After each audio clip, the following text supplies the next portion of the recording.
This is GEEK A35 ITX case from Taobao. It comes as metallic and acrylic parts and you have to assemble it yourself. Same case is also available on AliExpress, but there I didn't find any listings which would have included the PSU. This version also comes with a PCIe riser. The parts were well packed and nothing was broken. I've had some bad experience with these acrylic cases before because they tend to break apart, but this one is smaller and it has these metal reinforcements, so this one looks better. It is rather easy to assemble, or at least it would be easy if I would be using a standard mini ITX board.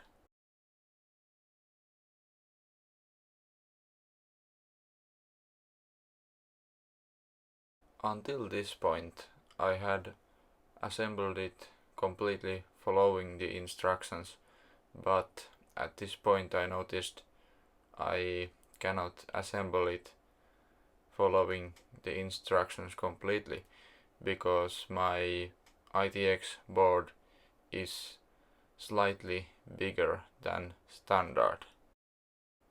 As a motherboard I am using this ITX board which I got with QL2X CPU.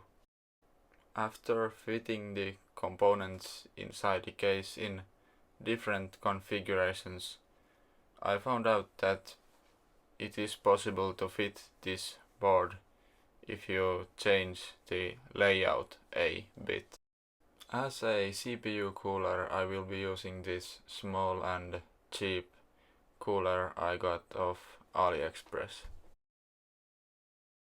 The graphics card is also from Taobao.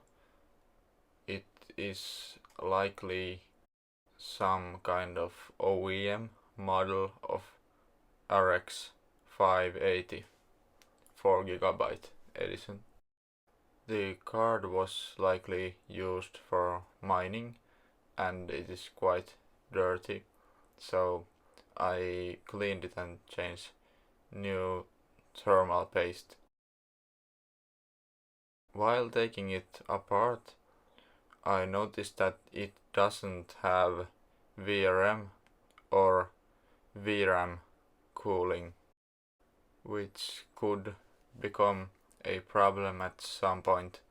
I ordered some heatsinks to be used as VRM cooling heatsinks, but I will make a separate video about applying them.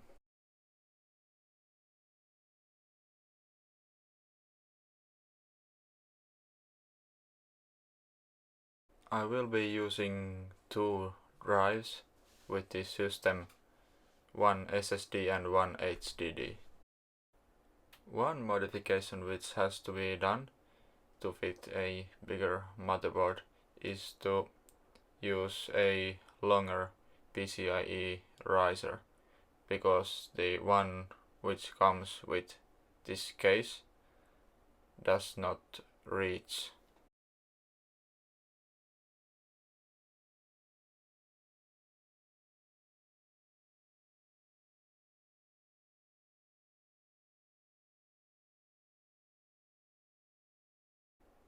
I will be using 16GB of generic AliExpress RAM.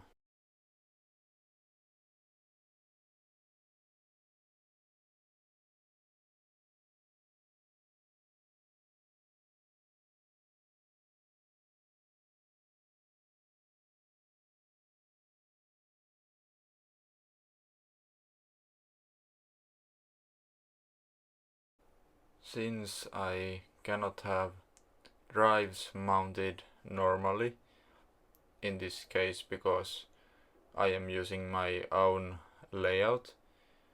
I will just let this HDD rest freely against the bottom of the case, and I will insulate it with some rubber pieces. To mount the other drive or SSD, I need to actually disassemble this case a bit. Mounting the SSD this way very easily gets it stuck there, so be careful if you plan to do that. Finding a high quality power supply of this form factor is always one of the difficulties of ITX cases. There are quite a lot of cases where people have bought 500 watt PSUs like this, and they have in fact turned out to be 250 watt units. Well, at least this one feels heavy, but I have no way to verify except testing. Normally you would mount the power supply in this case so that it blows air down and intakes fresh air from the top of the case, but I flipped it around so that it intakes from the bottom. This way you don't even have to use the PCIe 8-pin extender cable.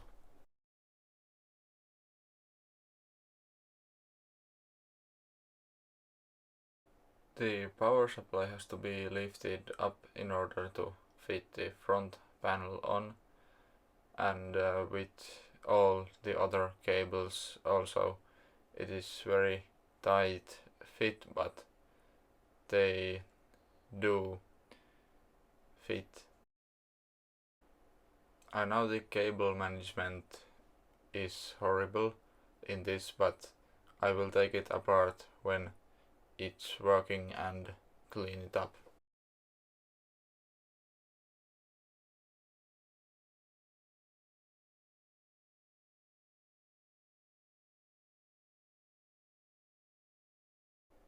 One of the limitations of this bigger motherboard is that I cannot use exhaust fans in the top of the case. These transparent side panel windows are quite easy to attach and detach, but I worry about how easily they will scratch.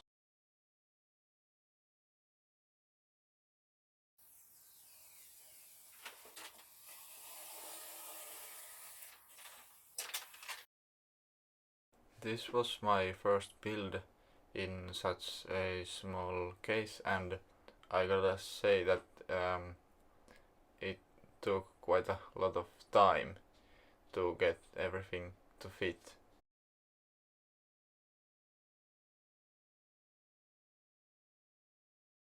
I was a bit worried that the power supply said to select the correct voltage, but it didn't have a voltage switch or anything. However, when I powered it on, it worked. So I decided to proceed to install Windows.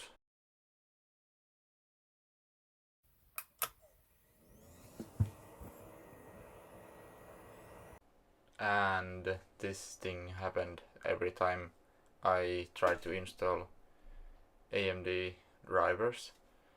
So I took the whole build apart and tried to find the problem, and it turned out that it was the PCIe extender. QL2X requires PCIe slots to be set to Gen 2 speeds, but apparently it didn't work with the extender or something. It only worked while it's on auto speed. I don't know why and how, but it works while it's on auto. I fixed the cable management and then stress tested it. The power supply seems to do okay.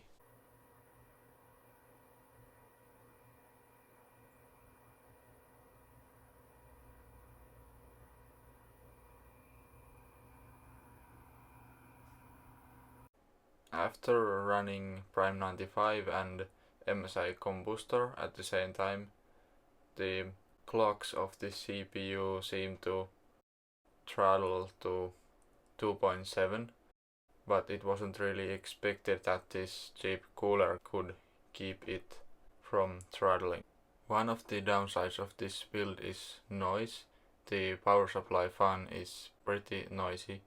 Here is a sample.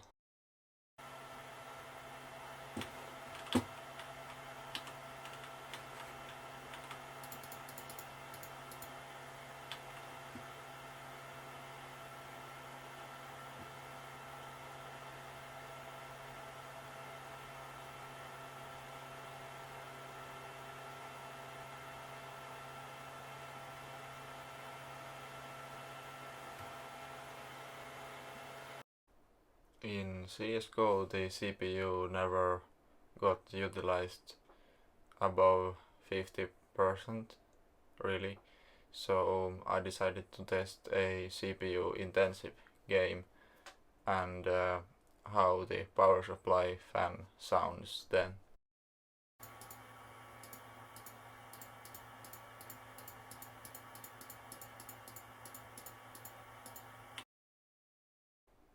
I would test more games, but I'm not comfortable pushing the GPU too much without VRAM or VRM heatsinks, so I will wait for them to arrive.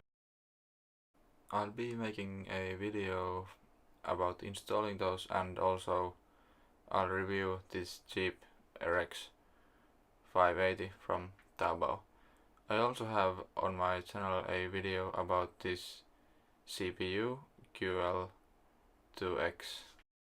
I'm planning to add a Wi-Fi plus Bluetooth PCIe card on that empty PCIe. Maybe a Hackintosh compatible one, since the rest of this hardware should be.